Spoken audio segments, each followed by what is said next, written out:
Namaste parents. This is Dr. Deepa, your pediatrician.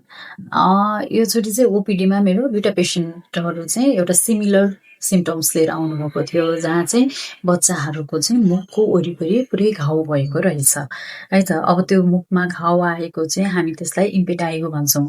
इम्पेटाइगो भनेको चाहिँ एउटा यस्तो सुपरफिसियल ब्याक्टेरियल इन्फेक्सन हो, which is very common in इन्फेन्टहरू र यङ चिल्ड्रेनहरूमा चाहिँ बढी देखिने गर्दछ। यो चाहिँ स्टेफाइलोकोकस अरियस र ग्रुपे स्ट्रेप्टोकोकस ब्याक्टेरियाले गर्ने गर्दछ।